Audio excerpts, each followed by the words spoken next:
जैसे हम आपको पढ़ाना शुरू करेंगे तो बीच में छोटे-छोटे कैलकुलेशंस आएँगे। अब कैलकुलेशंस भी किस तरह के आएँगे और क्यों कैलकुलेशंस को सीखना बहुत ज़रूरी है। तो जैसे आपका कोर्स शुरू होगा तो ये कैलकुलेशन की हमारी 8 वीडियो है, जो मैंने पहले से ही रिकॉर्ड करके रखी। और ये डिजिटल सम एक ऐसा कांसेप्ट है बच्चों, मैं तुम्हें बता दूँ यहाँ पर कि तुम एक्सपेक्ट नहीं करोगे। जैसे मैं तुम्हें बताता हूँ थोड़ा-सा डिजिटल सम का मैं तुमको हिंट देता हूँ। ये एक संख्या है 1, 2, 3 है, 4 है, 1 है, 2 है, इसको 11 से गुणा करना है। अब इतनी संख्या को 11 से गुणा करने के लिए पूरा लंबा-चौड़ा नहीं करना। अगर मैंने कभी आपसे ये कह दिया कि आप यहाँ पर जो है सीधा 109 का स्क्वायर बता दीजिए, आपको सोचना नहीं पड़ेगा, सीधा 118 81 लिख दोगे, बात खत्म, इस तरीके होता है। अब ये कैसे होगा? 100 से कितना ज़्यादा है? 9 ज़्यादा है, तो जितना दिया गया उसमें 9 जोड़ दो और 9 का स्क्वायर। जय हिंद दोस्तों, स्वागत है आप सभी का मेरे भाई आपके अपने परिवार में। कैसे हैं आप लोग बताइए? आज की चीज़ें बहुत महत्वपूर्ण होने वाली है, आज की ओरिएंटेशन क्लास बहुत महत्वपूर्ण होने वाला है और शायद आज जब आप इस बैच में अब जुड़ चुके हैं, तब ये जो सफ़र है ये बहुत महत्वपूर्ण होने वाला है। यहाँ से एक ऐसे सफ़र पे आपको चलना है जहाँ पर आगे कामयाबी है, आगे एक बड़ी मंज़िल है और आपके बदन पे वर्दी और कंधे पे सितारे चढ़ने की धीरे-धीरे, धीरे-धीरे जो है वो स्टेप्स कम होते जाएँगे और वो दूरियाँ कम होते जाएँगी और आप उसकी तरफ बढ़ते चले जाएँगे। तो देखो यार, मुझे तो नहीं लगता कि कुछ बहुत पहचान बताने की अपनी ज़रूरत है, लेकिन फिर भी बता देते हैं। हमारा नाम है आदित्य रंजन और आप जिस एप्लीकेशन पर हैं, वो हमारा अपना प्यारा-सा छोटा-सा एक परिवार है, ठीक है? जिस बैच में हैं, उस बैच का नाम चैंपियंस बैच है और इस बैच से मेरे भाई यहाँ पर काफ़ी सारे बच्चों के सिलेक्शन हुए हैं, लाखों की संख्या में हुए हैं। अलग-अलग एग्ज़ाम्स में अगर हम बात करें टीचिंग एग्ज़ाम्स में, डिफेंस एग्ज़ाम में, एसएससी एग्ज़ाम में पिछले कई सालों में चैंपियंस 1.0, 2.0, 3.0 इन सभी बैचेस से अलग-अलग जगह पर बच्चे सेलेक्ट हुए हैं, अलग-अलग क्षेत्र में सेलेक्ट हुए हैं और वो जो अपनी नौकरी कर रहे हैं, कमा रहे हैं और जीवन में बड़े खुश हैं। रही बात हमारी थोड़ी-सी यहाँ पर तो 2021 में हमने जो है एक पेपर निकाला था सीजीएल का, एसएससी सीजीएल जिसके माध्यम से हम सेलेक्ट हुए थे एक्साइज़ इंस्पेक्टर के पोस्ट पे। उसके अलावा ऑल इंडिया रैंक मेरा 114 था सीएचएसएल की परीक्षा में, उसमें सेलेक्ट हुए थे हम मिनिस्ट्री ऑफ डिफेंस में, ठीक है? ये जो होता है एलडीसी बोलते हैं ना, उसका एलडीसी का पोस्ट होता है 12th में, ठीक है? और भी काफ़ी सारी परीक्षाएँ हमने निकाली पहले तो और पहले तो हमने खुद पेपर निकाल कर के अपने आप को साबित किया कि हम कॉम्पिटेंट हैं कि नहीं हैं और तब उसके बाद में पिछले 4 सालों से आप लोगों को पढ़ा रहे हैं यूट्यूब पर, एप्लीकेशन पे और ऑफ़लाइन में। और यहाँ पढ़ाने के बाद अब आपकी बारी है, आपका सिलेक्शन करवाते हैं। अभी हाल-फिलहाल आपने देखा यहाँ पर कि सीपीयू में किस तरीके से all India rank 1, all India rank 2, all India rank 3 इसके अलावा काफ़ी ऐसे रैंक थे, काफ़ी ऐसे बच्चे थे जो सेलेक्ट हुए हैं और यहाँ पर इसी बैच से, इसी क्लास से, इसी तरीके से पढ़ कर के वो सेलेक्ट हुए हैं। अब आगे का सफ़र आप लोगों के लिए है और ये हम बता दें, ये जो हमारा चैंपियंस का बैच है, ये 2025 वालों के लिए नहीं है, कि अगर कोई ये सोच रहा हो कि अभी से 2 महीने बाद कोई मेरा पेपर है और इस बैच से पढ़ कर के मेरा उसमें सिलेक्शन हो जाए, तो ये उनके लिए नहीं है। ये जो बैच है प्योरली 2026-2027 में तैयारी कर रहे या जिनका पेपर 2026 में होगा या 27 में होगा, ठीक है? उनके स्टूडेंट्स के लिए यहाँ पर ये बैच है। क्योंकि क्या होता है ना, ये बहुत तो पहले अगर सच्चाई बता दो तो ज़्यादा अच्छा है। थोड़ा-सा आप लोगों को भी सही रहता है और मुझे भी सही रहता है। जिनको कम समय में ख़त्म करना है तो फिर वो वीओडी बैच लेकर के आराम से कवर करो और जिन्हें मेरे भाई यहाँ पर अच्छा वक़्त चाहिए तो वो आराम से जो है अच्छा समय मतलब चाहिए जो आराम-आराम से पढ़ना चाहते हैं तो फिर वो चैंपियंस बैच के साथ में अपने सफ़र को आगे बढ़ाएँ। यहाँ पर आगे बताने के पहले मैं थोड़ा-सा एक पॉइंट आप लोगों से ये भी डिस्कस करना चाहूँगा कि बहुत ऐसे बच्चे होते हैं, जो कई बार ये पूछते हैं कि यूट्यूब से भी तो पढ़ कर के सिलेक्शन हो जाएगा। तो एप्लीकेशन की ज़रूरत वहाँ पर क्या है? बहुत सारे बच्चे यूट्यूब से सिलेक्शन ले तो लेते हैं। फिर मेरे भाई यहाँ पर आवश्यकता क्या है बैच की? देखिए, अगर आप मान लीजिए बिगिनर हैं ना, तो जब आप बिगिनर हैं तो जो बात फाउंडेशन की बनाने की होती है, ठीक है? बात जब नींव बनाने की होती है वहाँ पे, तो वहाँ आपको एकदम जड़ से पढ़ना होता है, ज़ीरो से पढ़ना होता है, ठीक? और ज़ीरो से पढ़ने के लिए आपको एक-एक बातों को समझना पड़ता है। समझ रहे हैं मेरी बात को? आप जिस एग्ज़ाम की तैयारी कर रहे हैं, जिस भी गवर्नमेंट एग्ज़ाम की तैयारी कर रहे हैं, वहाँ पर आपको बहुत ऊपर लेवल तक जाना है। लेकिन 10 मंजिला इमारत तो तब बनाओगे जब तुम्हारी नींव बहुत मजबूत होगी। पता चले कि नीचे का फ्लोर ही तुम्हारा सही से नहीं है, ऊपर जैसे बिल्डिंग बनाए ढह जाओगे। ठीक है? तो आधी-अधूरी तैयारी होगी ना, तो लगेगा तुम्हारा कि तुम्हारा सिलेबस पूरा हो गया, लेकिन कभी नौकरी नहीं निकाल पाओगे। इसीलिए पहले फाउंडेशंस बनाना ज़रूरी है, फिर उसके ऊपर पहला माला, फिर उसके ऊपर दूसरा माला, फिर उसके ऊपर तीसरा माला। अब ये एप्लीकेशन बेस्ड क्यों हो जाता है? एप्लीकेशन बेस्ड इसीलिए हो जाता है, क्योंकि यहाँ पर आपको पूरा-पूरा कंप्लीट एक कोर्स पढ़ाया जाता है। ठीक है? पूरा कंप्लीट कोर्स जिसकी अगर हम बात करें कि आपको गणित के जितने आपके चैप्टर होते हैं, जितने आपके कांसेप्ट होते हैं, जितने आपके टाइप होते हैं और सिंक्रोनाइज़ होकर के एक अलग माहौल में ले जाकर के वहाँ सारी चीज़ें बताना। ऐसा नहीं है कि यूट्यूब पर नहीं हो सकता है चीज़ें, लेकिन यूट्यूब पे डिस्ट्रैक्शंस बहुत ज़्यादा हैं। आप पहली वीडियो मेरी देखोगे तो नीचे आपको तुरंत जो है यहाँ पर कॉमेडी विद कपिल आ जाएगा, उसके नीचे बिहार का चुनाव आ जाएगा, उसके नीचे आपका क्रिकेट का मैच आ जाएगा और आप उसके बाद में भटकते, भटकते, भटकते, भटकते न जाने कहाँ पहुँच गए। लेकिन जब आप एप्लीकेशन पर आते हैं, तो आपको पहली वीडियो अगर दिख रही है परसेंटेज 1 तो दूसरी दिखेगी परसेंटेज 2, तीसरी दिखेगी परसेंटेज 3, कोई और नहीं दिखेगा। इसीलिए यहाँ पर जो है ये एक बहुत बड़ा प्लस पॉइंट हो जाता है एप्लीकेशन पर आकर के पढ़ाई करने का। और रही बात एग्ज़ाम्स को लेकर के, मल्टीपल एग्ज़ाम्स को लेकर के, तो उसमें भी सवाल बच्चों का ये होता है कि हम तो जी यहाँ सीजल की तैयारी कर रहे हैं, तो क्या इस बैच से सीजल का सिलेक्शन हो जाएगा? क्या इससे मेरा रेलवे का सिलेक्शन हो जाएगा? मैं आपको बताऊँ, मैं एमटीएस स्पेशल नहीं पढ़ाता, मैं सीजल स्पेशल नहीं पढ़ाता, मैं यूपीएसआई स्पेशल नहीं पढ़ाता, मैं मैथ स्पेशल पढ़ाता हूँ। और मैथ स्पेशल जब आप पढ़ते हैं, तो उसके बाद में आप भारत में किसी भी वन डे कॉम्पिटिटिव एग्ज़ाम्स में जब आप बैठेंगे, तो उसके लिए आप पूरी तरीके से एलिजिबल होंगे और उसमें आप पूरे के पूरे नंबर लेकर के आ पाएँगे। जैसे हमने या कोई भी व्यक्ति जो एस्पिरेंट्स होते हैं, तैयारी जब करते हैं, मान लीजिए बहुत ऐसे बच्चों को मैंने देखा है, एसएससी की तैयारी कर रहे हैं, एनटीपीसी का फॉर्म आ गया, भर दिया। तो इसका मतलब ये थोड़ी है कि अब एनटीपीसी के मास्टर का जाकर के स्पेशल बैच लेकर के पढ़ाई करोगे। कितनी बार कहाँ-कहाँ जाओगे? फॉर्म तो लगभग आते हैं, सबके सिलेबस सेम है। गणित की पढ़ाई ऐसी करो, एक बार में ही ऐसी करो कि तुम कोई भी परीक्षा देने जाओ, तो एक बार में बैठो तो वहाँ तुम्हारा पूरा सवाल तुमसे बन जाए। बीच में काफ़ी ऐसी परीक्षाएँ होती हैं, जैसे सिलेक्शन पोस्ट का आ जाएगा, आईबीएसईआईओ का पेपर आ जाएगा, ठीक है? तो इनमें जो तुम्हारा गणित का सिलेबस है, वो अलग नहीं है, वो यही है। लेकिन मन में हम क्या अवधारणा बना लेते हैं कि हमको जीडी निकालना है, तो हमको जीडी स्पेशल पढ़ना चाहिए। ऐसा बिल्कुल गलत है, ये नहीं करें। पढ़ें तो हमेशा मैथ स्पेशल पढ़ें और तरीके से पढ़ें और जो आपका टीचर पढ़ाता है, जो आपका गुरु पढ़ाता है, जो आपका भाई पढ़ाता है, उसको बढ़िया से पढ़ कर के आप जो है अपने कांसेप्ट्स को मजबूत करें और प्रैक्टिस करें। ठीक, सेशन के पहले दिन मैं आपको बोल दूँ, ठीक, बैच की फ़ीस कोई इतनी ज़्यादा नहीं है कि जिसको लेकर के किसी को कोई दिक्कत भी आ रही हो।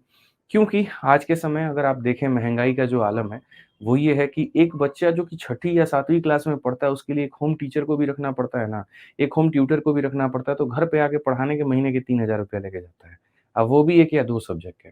और यहाँ तो ₹1000 के अंदर में पूरे मतलब पूरा का पूरा मैथ, 8 महीने का कोर्स आप पढ़ रहे हैं और 8 महीने का कोर्स आप यहाँ पर जो भारत के किसी कॉम्पिटिटिव एग्ज़ाम्स के लिए पढ़ रहे हैं, आप सोचिए।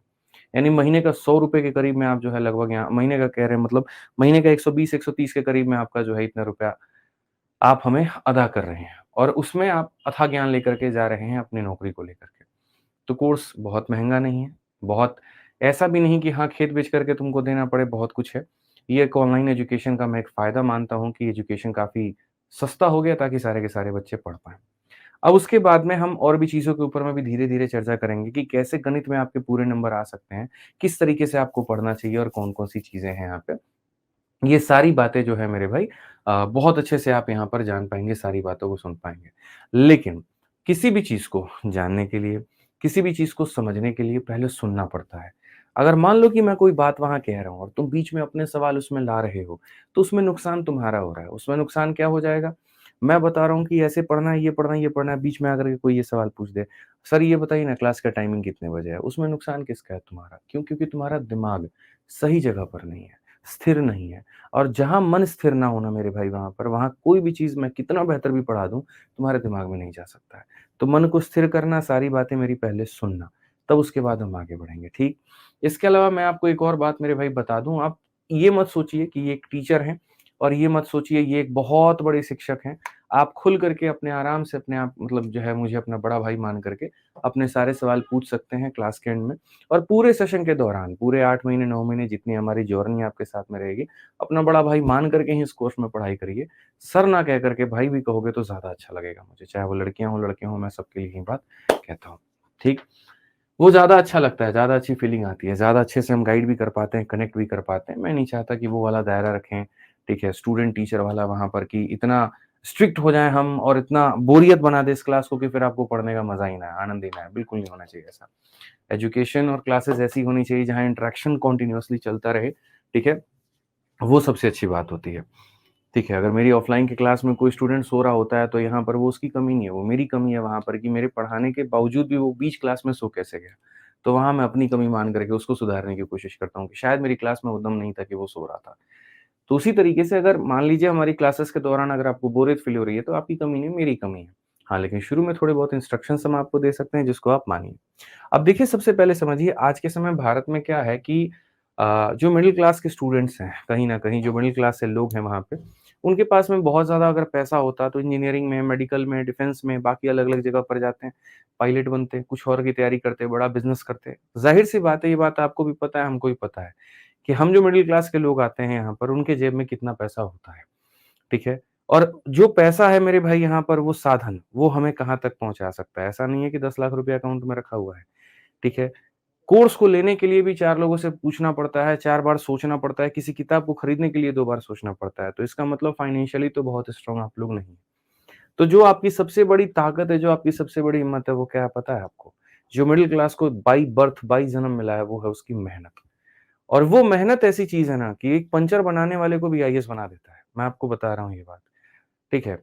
वो मेहनत ऐसी चीज़ है यहाँ पर कि जिसके जेब में ₹100 भी नहीं है, ₹1000 भी नहीं है, लाख रुपए भी नहीं है, लेकिन अगर वो मेहनत करना जाने, तो भारत के ब्यूरोक्रेसी में वो अपने टॉप लेवल तक वो जा सकता है और कलम की ताकत से पूरा देश बदल सकता है।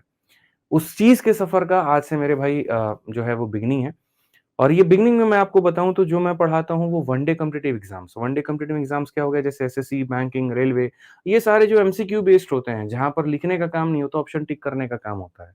आप उनकी पढ़ाई करते हैं। और ये आप लोगों के लिए अच्छी बात है कि 2026 में काफ़ी अलग-अलग परीक्षाओं की वैकेंसी आएगी। एसएससी में आएगी, बैंकिंग में आएगी, रेलवे में आएगी, सब में बढ़िया मतलब 25 में भी था और 26 में भी ऐसी वैकेंसी आने वाली है, ये मैं आपको पहले ही बता के चलता हूँ। लेकिन 26 में नौकरी वही इंसान लेकर के जाएगा जिसने 25 में अपनी तैयारी को बहुत अच्छे से किया होगा।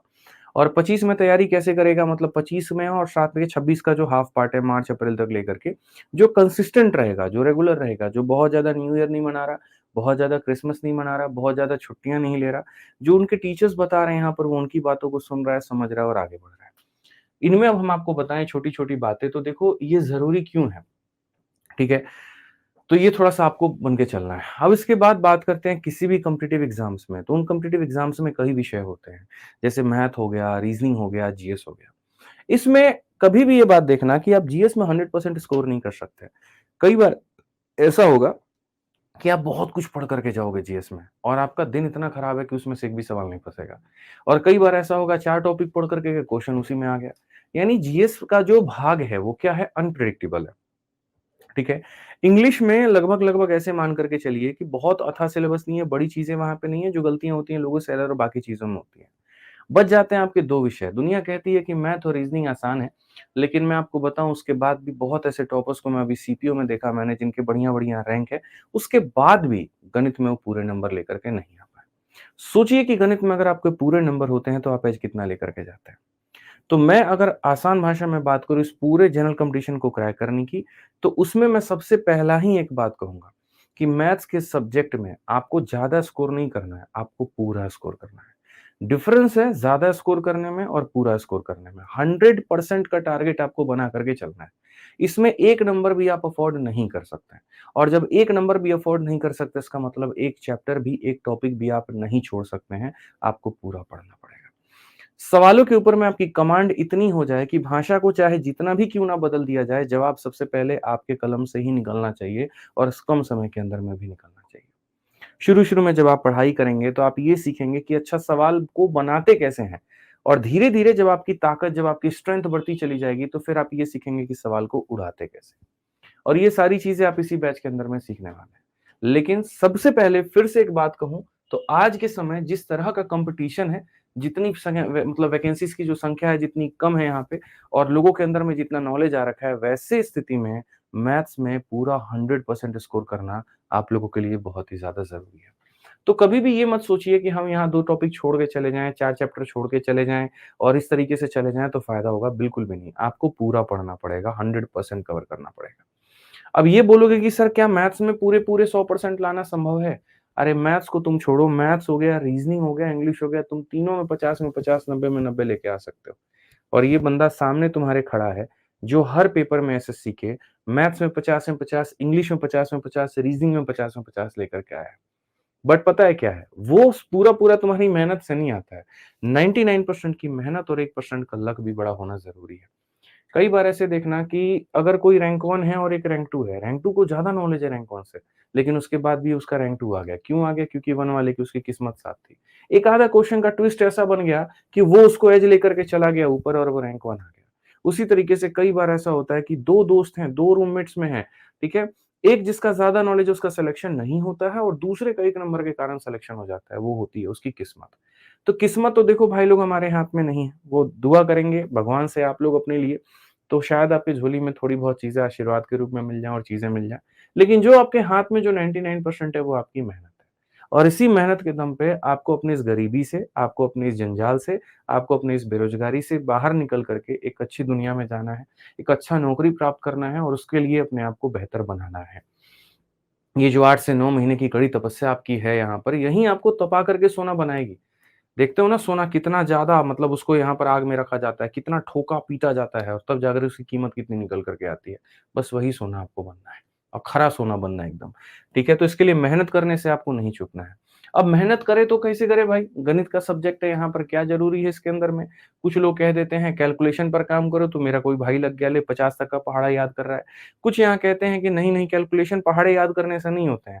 कॉपी पेन लेके बैठ जाओ और उस 2 गो टेबल यहाँ पर 2 लोगों को 2 संख्याओं को 4 संख्याओं को गुना करते रहो, तुम्हारा कैलकुलेशन अच्छा हो जाएगा। कुछ कहते हैं कैलकुलेशन तो ठीक है, 4 ही क्वेश्चन कैलकुलेटिव आएँगे, बाकी सवाल तो कांसेप्ट के ऊपर में होंगे, तो लो रगड़ दो खाली कांसेप्ट को। दुनिया बोल तो देती है concept, concept, concept but concept का मतलब क्या है? आज भी अगर किसी को बिठा करके मैं पूछ दूँ कि कांसेप्ट का मतलब क्या है? हिंदी तक लोगों को नहीं पता है, मायने तक नहीं पता है और हल्ला काटते कांसेप्ट अच्छा होना चाहिए। क्या है ये कांसेप्ट? उसके मायने क्या होते हैं? ये सारी बातें हम आपको सब बताएँगे। गणित जो विषय है, वो रटने वाला विषय नहीं है। गणित जो विषय है, वो कलम चलाने वाला विषय है और इसमें सबसे पहला जो पड़ाव होता है, वो होता है सीखना, समझना। अगर मान लीजिए कि हम परसेंटेज की बात करते हैं, तो पहले हमें ये सीखना ज़रूरी है कि परसेंटेज होता क्या है? परसेंटेज के अंदर में कितने तरह के टाइप्स होते हैं, जो आपके in one day competitive exams में पूछे जाते हैं। परसेंटेज में 100 टाइप्स हैं, लेकिन आपकी जो परीक्षाएँ हैं, उनमें 15 से 20 ही टाइप ऐसे हैं, जिनसे क्वेश्चन्स उठ कर के आते हैं। और 4-5 टाइप ऐसे होते हैं जिनमें किसी साल आ गया तो किसी साल क्वेश्चन नहीं आया। ये मान करके आप चलिए। तो जो आपके वो 15-20 टाइप हैं, उनमें क्वेश्चन्स की कैसे प्रक्रिया है, उनमें यहाँ पर कैसे घुमाया जाता है, कैसे भाषा होती है, ये सारी चीज़ों को समझना। अच्छा मानिए जैसे कोई क्वेश्चन हो गया, मैं आपको ये कह दूँ कि 2 संख्याओं को जोड़ने पे 9 आना चाहिए। आप बताइए कौन ऐसी वो 2 संख्या होगी? तो कोई आंसर दे सकता है 1 और 8, कोई दे सकता है 2 और 7, कोई दे सकता है 3 और 6। लेकिन अगर मैं ये कह दूँ वहाँ पर कि a प्लस b को जोड़ने पे 10 आना चाहिए और a माइनस b को यहाँ जो है या 2 लोगों को जोड़ने पे 10 आना चाहिए, 2 लोगों का अंतर 3 होना चाहिए। तो वैसा मेरे भाई एक सिंगल पेयर ही पॉसिबल है। इस तरह की बातों को जब आप सीखते हैं उसको बोलते हैं कांसेप्ट। कांसेप्ट का मतलब हो गया किसी सवाल को बनाने की एक विधि, एक तरीका और एक सही तरीका, उसको बोलते हैं कांसेप्ट। कि अगर इलेक्शन नाम का कोई टॉपिक आप पढ़ रहे हैं, तो वो कितने सारी चीज़ों को लेकर के कवर करता है। कौन-कौन सी चीज़ें उसके आस-पास में घूमती हो तो आता है कांसेप्ट। और यही कांसेप्ट जो है वो आपको इस एप्लीकेशन पर मिलता है। यूट्यूब पर क्या होता है कि मैं कोई भी टॉपिक 2 से 3 घंटे में पढ़ा करके उसको खत्म करता हूँ। आप जब एप्लीकेशन पर आते हैं, तो यहाँ पर आपको वो टॉपिक 18 से 20 घंटे में आपको पढ़ाता हूँ। तो सोचिए वो 2 घंटे और 3 घंटे की क्लास में और ये 18 से 20 घंटे की क्लास में ज़मीन-आसमान में कितना फ़र्क होगा आप सोच लीजिए। वहाँ कितने एग्ज़ाम्पल्स हमने कवर किए होंगे और यहाँ करेंगे। अब बोलेंगे सर वहाँ पूरा क्यों नहीं पढ़ाते? पूरा पढ़ाते वहाँ भी है, कदर करने वालों की वैल्यू कम हो जाती है। कई बार बहुत सारी चीज़ें आप ऐसे दे दो ना तो उसकी कदर नहीं होती, उसकी वैल्यू नहीं होती है वहाँ, ठीक है? फिर गुमराही में और बहुत सारी चीज़ें और 9-9 महीना तक कोई बच्चा यूट्यूब पर उतना कोर्स कवर करता नहीं है। इसीलिए एक डेडिकेटेड प्लेटफ़ॉर्म बनाया जाता है, एक एप्लीकेशन बनाई जाती है और वहाँ तरीके से पूरा-पूरा जो है सारा पढ़ाया जाता है। तो अगर हम गणित की बात करें तो गणित में सबसे पहला भाग आता है कि आपको पहले चैप्टर्स को समझना है, पढ़ना है, सीखना है, ठीक है? कि कितने हमारे चैप्टर्स हैं, किस तरह के क्वेश्चन्स पूछे जाते हैं और वो सारी ज़िम्मेदारी मेरे ऊपर में छोड़ो। जो मैं आप लोगों के लिए ऐसी शीट मैं बना कर के दूँगा, तो ये शीट अपने आप में पर्याप्त होगी। हर क्लास में, हर चैप्टर के आपके स्टार्टिंग के पहले एक ऐसी शीट आपको बना कर के दे दी जाएगी, जहाँ क्वेश्चन इंग्लिश और हिंदी दोनों भाषा में होंगे और बढ़िया तरीके से बाकायदा ये भी लिखा होगा कि ये किस परीक्षा में आया है। उससे थोड़ा-सा आपका ये कॉन्फिडेंस भी बढ़ेगा, अच्छा ये सीपीयू में आया हुआ था, अच्छा ये आईबी के सिक्योरिटी असिस्टेंट में आया था। इसका मतलब कि हम अलग-अलग परीक्षाओं के सवालों को बना पा रहे हैं और साथ में आप उनके बगल में जो डेट है वो भी देख पाओगे कि यार हम ऐसा तो नहीं कि मास्टर साहब से पढ़ रहे हैं 1990 का क्वेश्चन ही करवा रहे हैं, इनके कंटेंट में दम है कि नहीं है और है तो अपडेटेड है कि नहीं है। तो वो सारी की सारी चीज़ें आपको शीट में मिल जाएगी। थोड़ी बहुत आपके हिस्से की जो मेहनत है मेरे भाई यहाँ पे वो हम कर देंगे।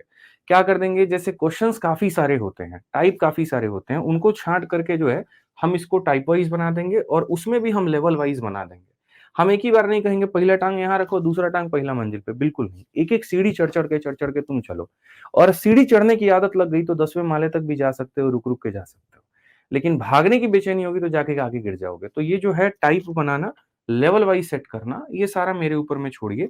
इतना हम आपको कहेंगे कि जो भी हम आपको शीट देंगे उसके अंदर में भारत में जितने भी वनडे कॉम्पिटिटिव एग्ज़ाम्स होते हैं, उनके सभी के सवाल कवर किए जाएँगे। उसमें हो सकता है किसी-किसी चैप्टर में आपको खाली रेलवे का 5 क्वेश्चन देखने को मिले, तो किसी चैप्टर में हो सकता है रेलवे के 50 क्वेश्चन देखने को मिले। तो इसको लेकर के ये नहीं कहना अरे यार ये तो खाली रेलवे ही पढ़ा रहे हैं, ये तो रेलवे का पढ़ा ही नहीं रहे। या किसी में हो सकता है एसएससी, सीजीएल के मेंस के ज़्यादा क्वेश्चंस मिल जाएँ, तो कहीं पर सीजीएल मेंस के क्वेश्चंस कम मिलें। क्योंकि वो उस चैप्टर में पिछले 3 सालों में यार जिस तरीके से एसएससी और बाकी एग्ज़ाम्स में पूछे गए थे क्वेश्चंस, वैसे-वैसे उठा के उसमें डाले गए हैं। बहुत ऐसे सवाल है रिपीट होते हैं, उसको नहीं डाला जाता है। तो शीट कैसे बनेगी, क्या बनेगी, वो आपकी ज़िम्मेदारी नहीं है। इसके ऊपर में सवाल मत करिएगा। ये मेरी ज़िम्मेदारी है और ये मैं हैंडल कर लूँगा।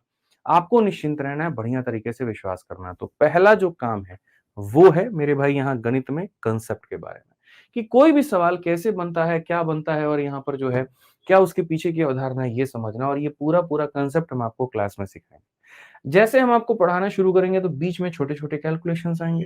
अब कैलकुलेशंस भी किस तरह के आएँगे और क्यों कैलकुलेशंस को सीखना बहुत ज़रूरी है। अब जैसे मान लीजिए कि नॉर्मल हमारे मिश्रा जी हैं। मिश्रा जी को जब हम कहते हैं कि मिश्रा जी एक काम करिए फटाफट यहाँ पर आप मेंसुरेशन जब पढ़ोगे, मेंसुरेशन में हर जगह पाई का इस्तेमाल होगा। पाई का मतलब होता है 22/7। 22/7 का मतलब यहाँ पर ये 11 का मल्टीपल है। ठीक है? अब 11 का मल्टीपल है तो कई बार ऐसा आएगा कि मान लीजिए किसी का आयतन आपको निकालना है और आयतन पाई आर स्क्वायर एच है। ठीक है? पाई आर स्क्वायर एच का मतलब ये 22/7 इंटू हमारा रेडियस है और इंटू हमारा मेरे भाई मान लीजिए हाइट है। हाइट अगर मान लीजिए हमारा 1059 है और रेडियस हमारा 7 है। ठीक है? अब 22 को जब इससे गुना करना होगा तो हमारे मिश्रा जी लग गए गुना करने में, सोच रहे हैं यहाँ क्या होगा, क्या नहीं होगा। लेकिन वहीं अगर उनको कैलकुलेशन का टेक्निक पता होता, तो वो इसको ऐसे तोड़ते मेरे भाई, ठीक है? अब वहाँ पर जो है, अगर मिश्रा जी को नहीं पता तो वो गुना कैसे करेंगे? 1059 है उसको 22 से ऐसे गुना करेंगे।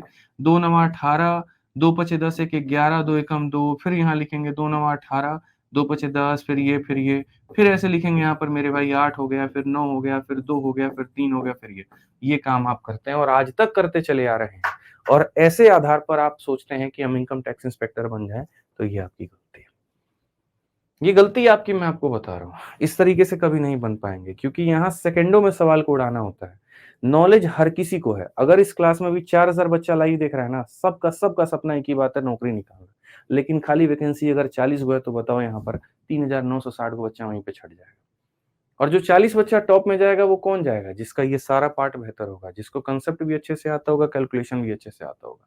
तो अब इसको किया जाए तो कैसे किया जाए? यही हम आपको क्लास में सिखाएँगे कि भैया देखो बात ऐसी है, इस 2 को तुम यहाँ चुपचाप रहने दो। 11 से गुना करने का नियम होता है कि इस अंक को ऐसे रखते हैं, 9 में 5 जोड़िए 14 का 4, 5 और 1 मेरे भाई 6, 1 + 0 1 और फिर ये हमारे सामने 1 हो गया। 116 देखो यहाँ पर ये 98 हो जाएगा मेरे भाई और 116 का डबल 232 हो जाएगा। थोड़ा आसान हम आपके लिए और मल्टीप्लिकेशन कर देते हैं। जैसे मान लीजिए कि मैंने आपसे कहा कि ये एक संख्या है 1, 2, 3 है, 4 है, 1 है, 2 है, इसको 11 से गुणा करो। अब इतनी संख्या को 11 से गुणा करने के लिए पूरा लंबा-चौड़ा नहीं करना है। आपको खाली ट्रिक में याद रखना है कि सर ये 2 बगल में रखा जाता है। 2 में जोड़िए 2 और 1 3, 1 और 4 5, 4 और 3 7, 3 और 2 5, 2 और 1 3 और लास्ट में यहाँ 1 ला करके बंद कर दो, ये तुम्हारा आंसर है। कैलकुलेटर से भी तेज तुम कर पाओगे। अगर मैंने कभी आपसे ये कह दिया कि आप यहाँ पर जो है सीधा 109 का स्क्वायर बता दीजिए, आपको सोचना नहीं पड़ेगा, सीधा 118 81 लिख दोगे, बात खत्म कि सर ये होता है। अब ये कैसे होगा? 100 से कितना ज़्यादा है? 9 ज़्यादा है, तो जितना दिया गया उसमें 9 जोड़ दो और 9 का स्क्वायर कर दो। जैसे मानो अगर मुझे यहाँ पर जो है 107 का स्क्वायर निकालना है, तो ये 100 से हमारा 7 ज़्यादा है, तो 107 में 7 को जोड़ दो तो 114 और 7 का स्क्वायर 49। यही सारे कैलकुलेशन के वो ट्रिक्स हैं, जो हम आपको आपकी क्लास में सिखाएँगे, जिससे आप कैलकुलेशन को आसान कर पाएँगे। तो पहला पॉइंट क्या है? पहला पॉइंट यहाँ पर ये है कि आपको क्या करना है, तो पूरा-पूरा कांसेप्ट के ऊपर में कमांड करना है। दूसरा पॉइंट क्या है? कैलकुलेशन के ऊपर में कमांड करना है। अब दुनिया क्या करती है? 90% ऑफ द लोग यही दोनों काम करते हैं और उसके बाद में फिर ये गाना लगा रहता है कि हमारा सिलेक्शन नहीं हो रहा है।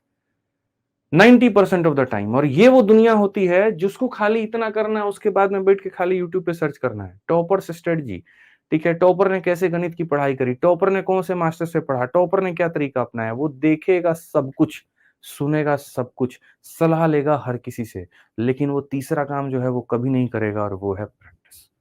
ये तीसरा काम कभी भी वो व्यक्ति नहीं करेगा। मैं आपको बता रहा हूँ, आप अपने आस-पास भी देखना, अपने लोगों में, लाइब्रेरी में गलती से, जैसे एक लाइब्रेरी था भाई, ठीक है? तो जिस लाइब्रेरी में हम पढ़ाई करते थे, तो उसमें आए दिन टॉपर आते थे और आए दिन टॉपर आते थे उस लाइब्रेरी में सेलेक्ट होकर के, कोई किसी विभाग में है। तो उसमें लाइब्रेरी में 4-5 बच्चे ऐसे थे, आज अगर मानो कोई प्रिवेंटिव ऑफिसर आया, तो जाकर के पूछेंगे, भैया ये बताइए ना मैथ्स का पढ़ाई आप कैसे किए थे? उससे पूरा सीख लेगा, नोट कर लेगा कॉपी में। फिर दूसरा दिन दूसरा आएगा, फिर उससे भी जाके पूछेगा, तीसरे से भी पूछेगा। पूछना गलत नहीं है, पूछना बिल्कुल भी गलत नहीं है, मैं आपको बता रहा हूँ, लेकिन पूछने के बाद में कोई चीज़ का अमल ना करना वो गलत है। आप मेरी वीडियो को देख रहे हैं, आपको सारी बातें मेरी समझ में आ रही है, आपको मैथ्स में बहुत मज़ा भी आ रहा है। मन तो आपका ऐसा कर रहा है कि एकदम उठ करके ताली बजा दे सर के लिए, इतना बढ़िया से हमको समझा दिए हैं। क्या फ़ायदा तुम्हारे उस ताली का जब यहाँ वो चीज़ को तुम प्रैक्टिस में ला ही नहीं पाए?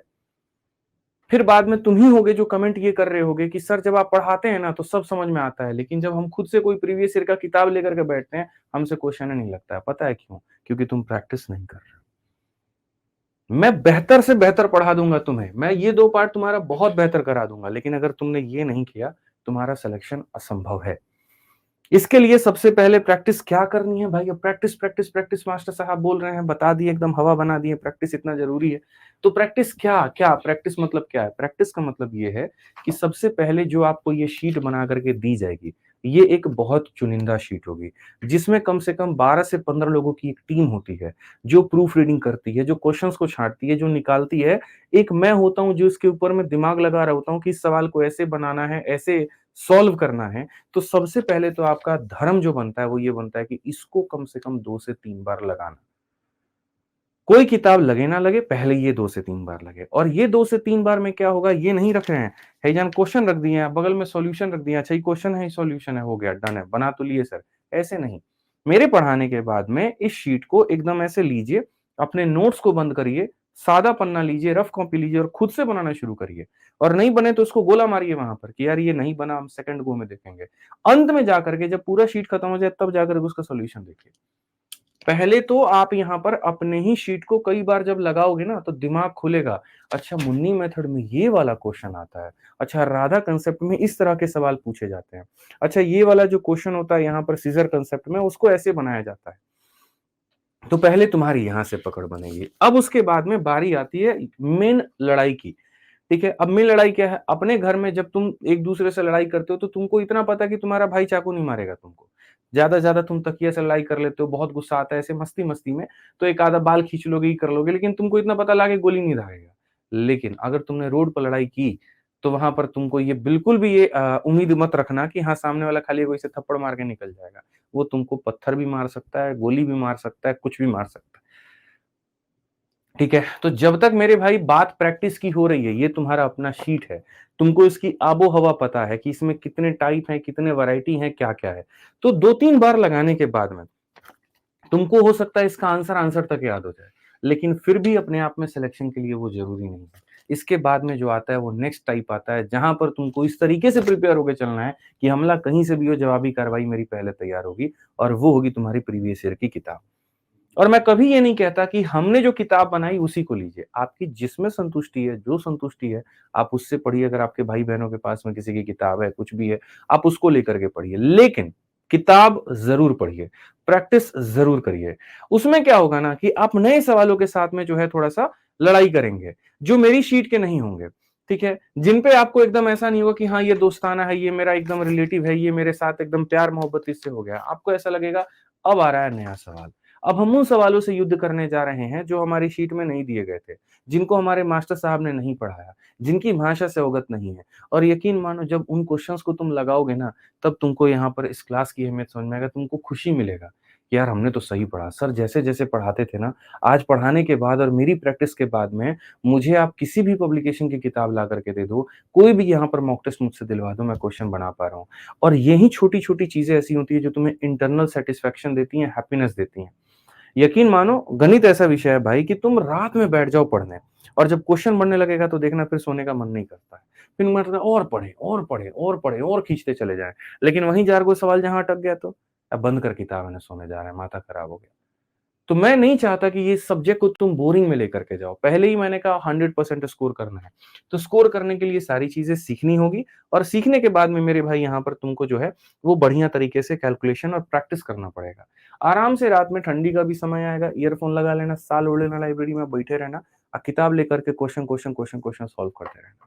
शुरू-शुरू में तुम्हें वक़्त ज़्यादा लगेगा। हो सकता है 1 घंटे में तुम 20 क्वेश्चन बना पाओ, 30 क्वेश्चन बना पाओ। लेकिन जैसे-जैसे वक़्त बीतता चला जाएगा ना मेरे भाई, तो 1-1 घंटे में 50-50 क्वेश्चन, 60-60 क्वेश्चन भी बना लोगे और यही वो तुम्हारे टाइमिंग को बेस्ट करेगा।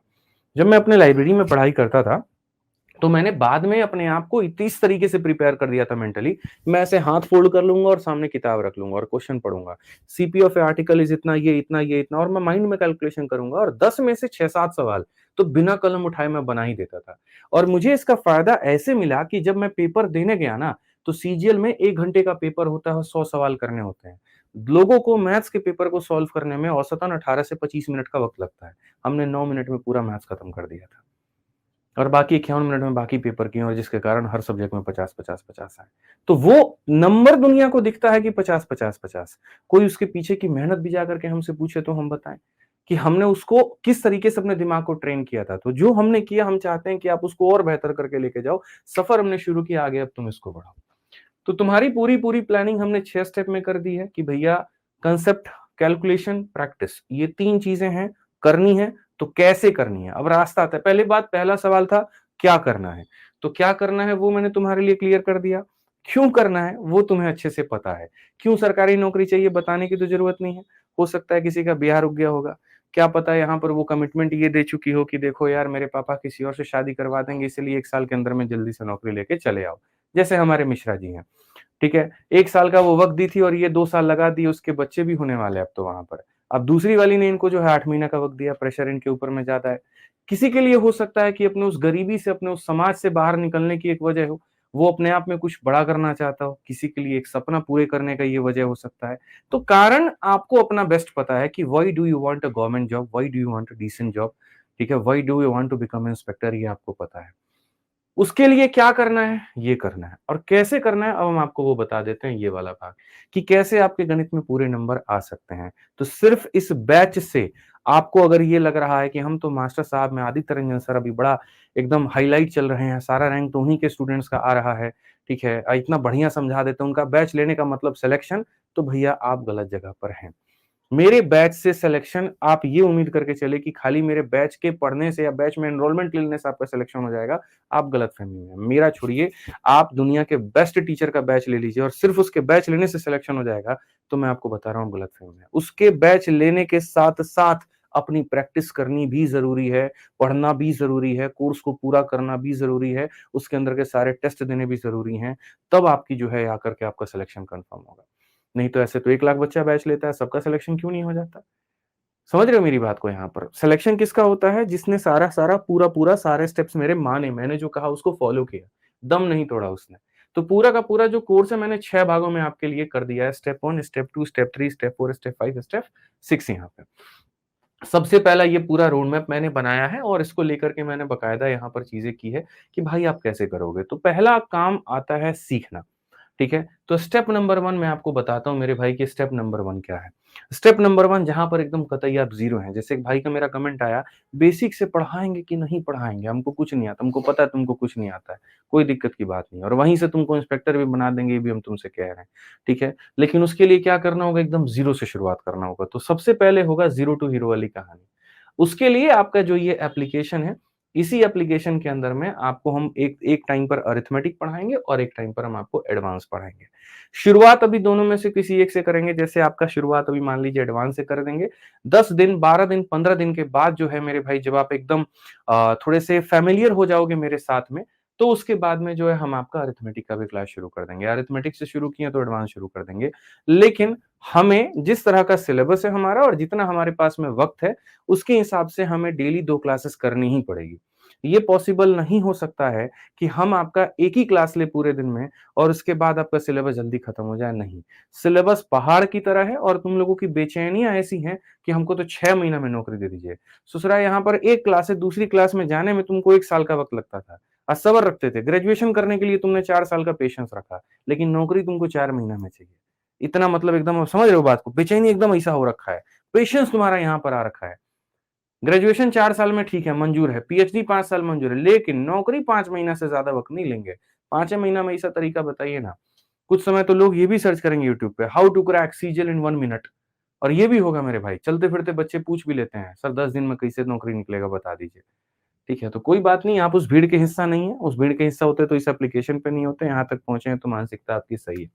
इसीलिए हमें 2 टाइम पर क्लास करना ज़रूरी है ताकि इस बड़े से पहाड़ से सिलेबस को हम लोग सही तरीके से तोड़ पाएँ और सही तरीके से हम लोग इसको कवर कर पाएँ और तय समय में कवर कर पाएँ। वो 1.5 साल वाली योजना नहीं बनानी है कि 1.5 साल में हम आपका बैच कंप्लीट करा रहे हैं, फ़ायदा नहीं है, आपका इंटरेस्ट ही नहीं रहेगा, आप बीच में ही पढ़ाई छोड़ दोगे। ठीक, तो सिलेबस सही तरीके से कवर हो जाए तो पॉइंट नंबर 1 मैं आपको पूरा-पूरा बढ़िया से पढ़ाऊँगा। पढ़ाने के लिए क्या-क्या चीज़ों की रिक्वायरमेंट है, कैसे वो मैं सारा खुद कर लूँगा, आप उसकी टेंशन छोड़ दो। बात आती है कैलकुलेशन को लेकर के। कैलकुलेशन ऐसी चीज़ है जिसको बड़ी स्थिरता के साथ में, आराम से उसको देखा जाता है और आए दिन मेरे भाई उसको प्रैक्टिस किया जाता है। तो जैसे आपका कोर्स शुरू होगा तो ये कैलकुलेशन की हमारी 8 वीडियो है, जो मैंने पहले से ही रिकॉर्ड करके रखी है। जिसमें 2 वीडियो है डिजिटल सम की। तुम लोग पहली बार डिजिटल सम भी सुने होंगे। जैसे स्क्वायर और स्क्वायर रूट, क्यूब और क्यूब रूट, वर्गमूल, वर्ग अनुपात और ये सारी बातें आपने सुनी होगी, लेकिन आपने कभी डिजिटल सम नहीं सुना होगा कि डिजिटल सम क्या होता है। लेकिन स्वागत है, आप अब जनरल कॉम्पिटिशन्स की दुनिया में आ चुके हैं। यहाँ बड़े-बड़े सवाल होते हैं, बड़े-बड़े कैलकुलेशन होते हैं। उन कैलकुलेशन को तोड़ने का एक निंजा टेक्निक होता है जो मैंने बनाया, जिसको कहा है मैंने डिजिटल सम। और ये डिजिटल सम एक ऐसा कांसेप्ट है बच्चों, मैं तुम्हें बता दूं यहाँ पर कि तुम एक्सपेक्ट नहीं करोगे। जैसे मैं तुम्हें बताता हूँ थोड़ा सा डिजिटल सम का, मैं तुमको हिंट देता हूँ। मान लीजिए कि मुझे यहाँ पर ये गुना करना है 1 2 4 और 1 2 3 4, मतलब मान लीजिए यहाँ पर 6 हो गया और 7 हो गया, ठीक है। या कोई दूसरा थोड़ा सा कॉम्प्लेक्स हम कैलकुलेशन लेते हैं। सपोज करिए कि हमको 9852 का मेरे भाई गुना करना है और हमें इसके साथ में मेरे भाई यहाँ पर गुना करना है 1600, मान लीजिए यहाँ पर जो है 33 के साथ में, ठीक है। तो यहाँ पर 1633 के साथ में मान लीजिए गुना करना है। मैं आपको एक और छोटा सा यहाँ पर जो है 1633 के साथ में गुना करना है और गुना करने के बाद में लास्ट में इसके अंदर में हमको 1400 जो है 31 यहाँ पे जोड़ देना है। ये मैंने कहा कि मुझे इसके साथ में गुना करना है, लास्ट में इतना मुझे जोड़ देना है और करने के बाद में यहाँ पर क्या ऑप्शन आएगा और यहाँ पर मेरे सामने मान लीजिए जो 4 ऑप्शंस हैं वो दिए जाएंगे और कहा जाएगा कि भैया जो 4 ऑप्शंस हैं यहाँ पर तुम बता दो कि इसमें सही ऑप्शन क्या है। मैं आपको मेरे भाई देता हूँ और आप इस सवाल को एग्जैक्टली बिना बनाए भी यहाँ पर सॉल्व कर लेंगे, टिक कर लेंगे, सिर्फ एक कंसेप्ट के कारण, और वो आपका डिजिटल सम है 9852 इंटू यहाँ पर 1633, ठीक है। और ये हमारा हो गया मेरे भाई 1431, ठीक है। आप कैलकुलेटर मत इस्तेमाल करिए, मैं आपके सामने मेरे भाई ऑप्शंस लिख देता हूँ, इसमें एक सही होगा, बाकी 3 गलत होंगे, ठीक है। 717 हो गया मेरे भाई, ठीक है। और यहाँ पर ये जो हो गया मेरे भाई, देखिए सारे के सारे ऑप्शंस हम आपके सामने रख रहे हैं और धीरे-धीरे जब आप चीज़ों को लेकर के समझ जाओगे, तो मेरे भाई आपको पता चलेगा कि इतने बड़े-बड़े सवाल भी कैसे बनते हैं। ठीक, यहाँ पर ये हो गए मेरे भाई हमारे 4 ऑप्शंस। ये बाकायदा इस तरह के सवाल आपके पेपर में पूछे जाते हैं। इसको गुना करना है, जोड़ना है, इन चारों में से बताना है कि कोई एक ऑप्शन मेरे भाई कौन-सा सही है। मैं कहता हूँ कि मत करो मल्टीप्लाई, उसके बाद भी तुम यहाँ पर टिक कर दोगे। कैसे करोगे? एक बार एक काम करो, सबसे पहला नियम होता है कि इनको जोड़ करके देखना कितना होता है।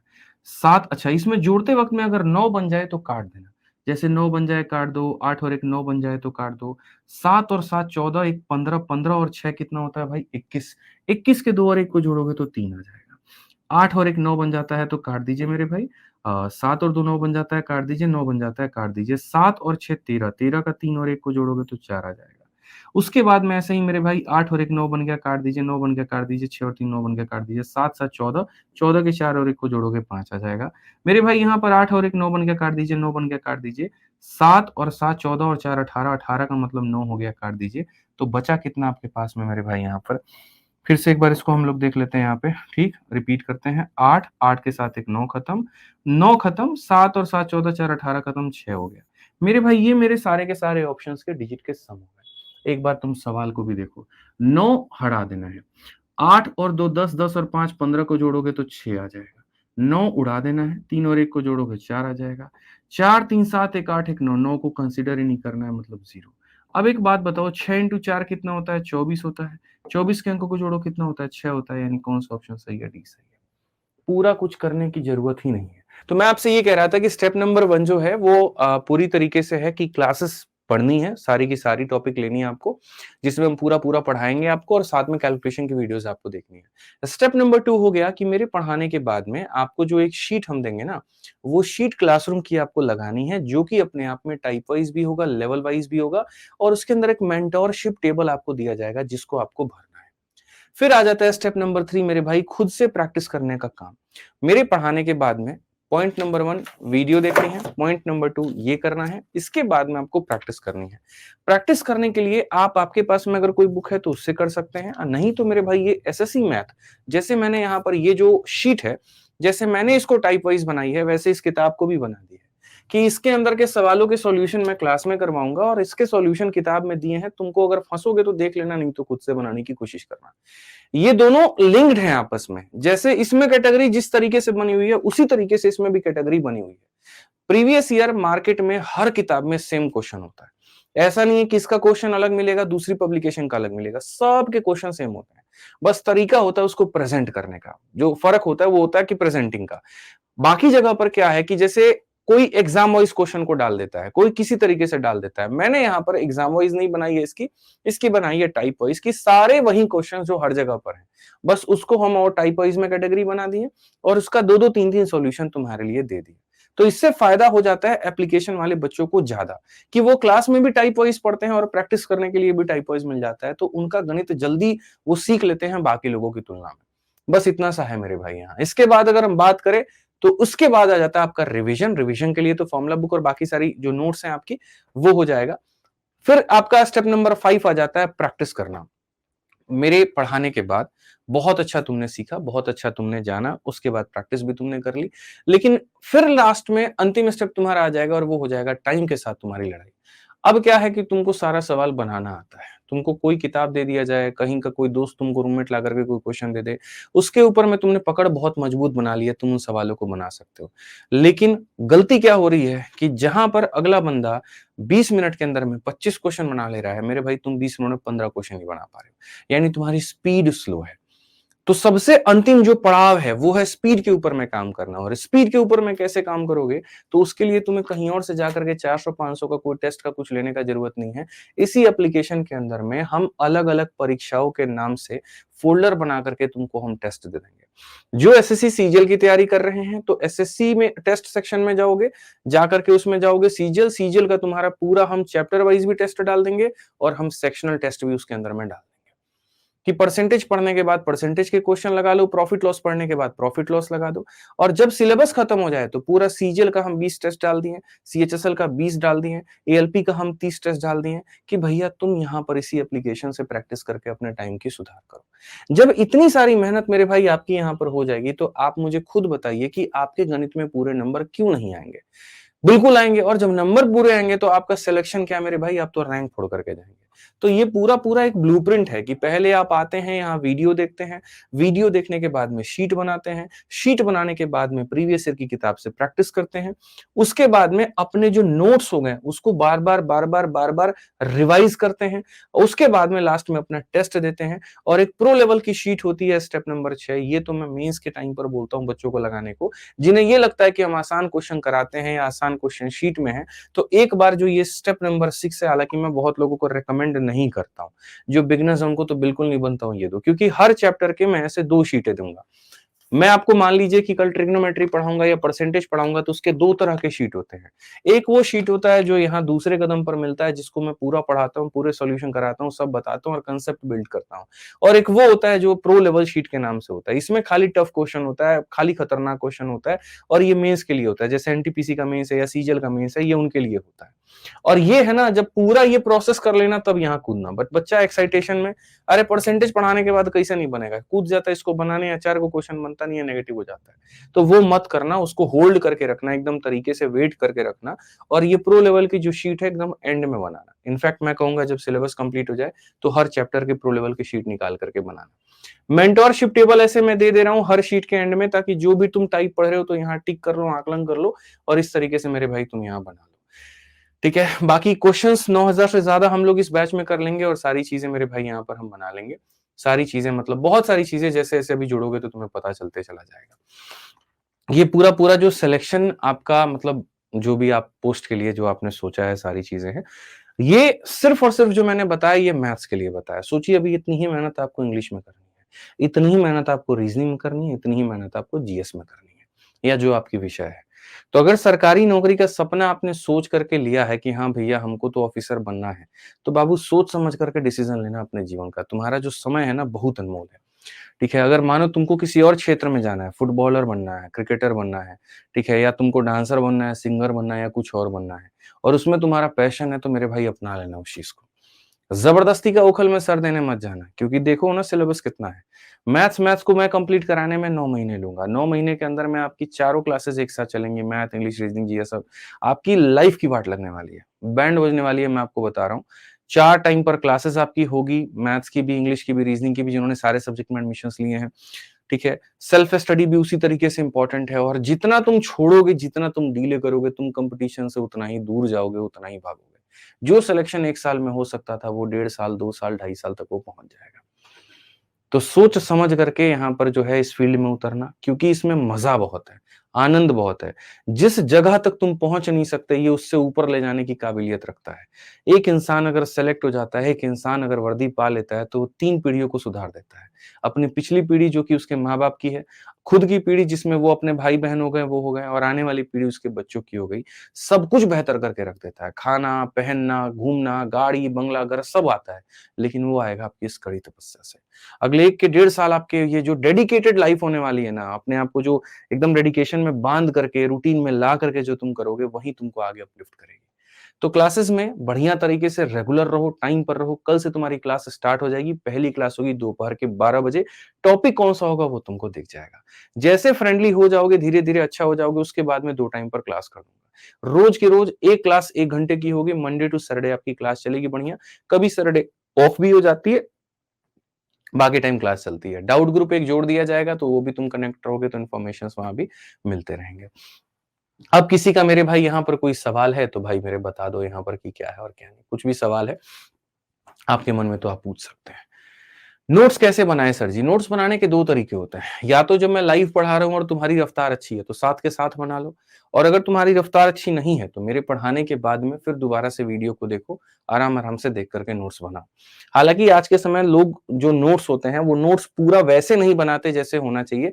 नोट्स बनाने का जो सही तरीका है वो ये है कि जैसे क्वेश्चन तो कभी मत लिखो, क्योंकि वो पीडीएफ तो मैं तुम्हें दे दूँगा तो हमेशा तुम्हारे एप्लीकेशन में स्टोर रहेगा।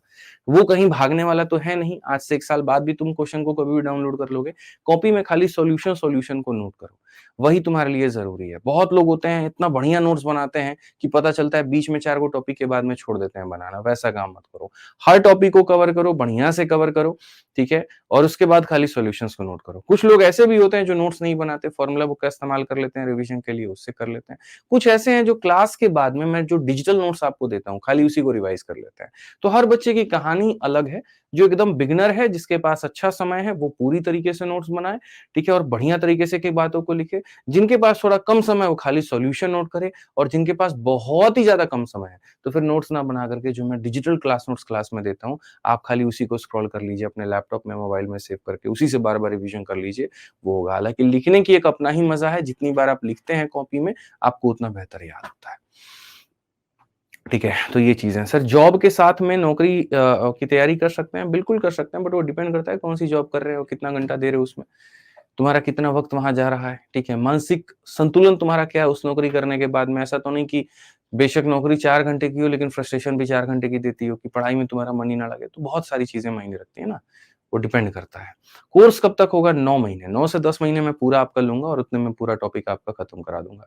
कुछ टॉपिक्स आपको लाइव कराए जाएँगे और कुछ टॉपिक्स के रिकॉर्डिंग भी आपको दिए जाएँगे अगर आपका पेपर नज़दीक आ गया और चीज़ें जल्दी खत्म करनी रही तो।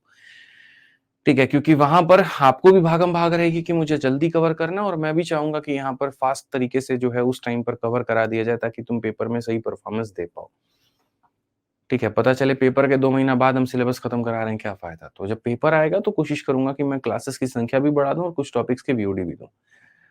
ठीक है, दूसरी क्लास कितने बजे चलेगी? हाँ, ये भी बहुत ज़रूरी है। पहली क्लास दोपहर के 12 बजे, दूसरी क्लास शाम के साढ़े 6 बजे। एक टाइम अरिथमेटिक, एक टाइम एडवांस। ठीक है? चलिए, तो मुझे लगता है कि सारी सवालों का जो जवाब है वो मैंने आपको दे दिया है। कुछ बच्चे सिलेबस की पीडीएफ माँग रहे हैं। तो वो भी हम आपको सिलेबस वाइज़ सिलेबस की पीडीएफ करवा दो और ऐसे कर दो एग्ज़ाम वाइज़ सिलेबस। समझ गए मेरी बात को? एसएससी, बैंकिंग, रेलवे और यूपीएसआई ये सारे जितने होते हैं ना, एग्ज़ाम वाइज़ की एक पीडीएफ बना करके एप्लीकेशन पे डलवा देंगे, इसी ओरिएंटेशन क्लास में। ठीक है? रुदु सर को बोल देना वो प्रिपेयर कर देंगे। चलो भाई, 2-3 दिन में तुम्हें एग्ज़ाम वाइज़ सिलेबस भी हम तुम्हें दे देंगे। ठीक? और बोलो, हालाँकि सब चैट जीपीटी पे है अवेलेबल, पर ठीक है मैं कर दूँगा तुम्हारे लिए उतना, टेंशन मत लो। तो एडमिशन्स जो नहीं लिए हैं वो एडमिशन अपना ले लें, कल से क्लास चलेगी और क्लास सीधा-सीधा एप्लीकेशन पे ही रहेगी, पेड होगी और सारे के सारे बच्चे वहीं देख पाएँगे जो एनरोल्ड हैं। और यकीन मानिए मेरे भाई यहाँ पर कि मतलब बहुत अच्छा सफ़र कल से आपका शुरू होने वाला है। बहुत बढ़िया तरीके से मैं आपको गणित सिखा सकता हूँ अगर आप सीखना चाहें तो, बाकी तो आपके अपने हाथ में ही है। इंसान तो कोशिश करता है हमेशा यहाँ पर कि बेस्ट से बेस्ट पढ़ाए, बेस्ट से बेस्ट समझा पाए, ठीक है? मैं ये नहीं कहूँगा कि दुनिया में नंबर 1 मैं ही हूँ और मैं ये नहीं कहूँगा यहाँ पर कि जो है मेरे से बेहतर कोई पढ़ा नहीं सकता। मेरे से बेहतर पढ़ाने वाले आएँगे और आपसे बेहतर पढ़ने वाले भी आएँगे। ये मंच आज है, मैं कल कोई और रहेगा यहाँ पर। बस इतना है कि अभी का जो वक़्त है, उस हिसाब से हमें अपना-अपना बेस्ट देना है, चाहे वो मैं हूँ, चाहे वो आप हैं। मिल कर के करेंगे, अच्छा करेंगे, साथ निभाइए, हमारे साथ में चलिए, बहुत आगे बढ़ेंगे। मिलते हैं कल दोपहर के 12 बजे बहुत प्यार तरीके से आरजे विक्रमजीत एप्लीकेशन पे। तब तक खुश रहिए, मस्त रहिए, बाल-बच्चों का ध्यान रखिए। ठीक? चलिए भैया, आज के लिए इतना ही। बहुत-बहुत धन्यवाद। जय हिंद।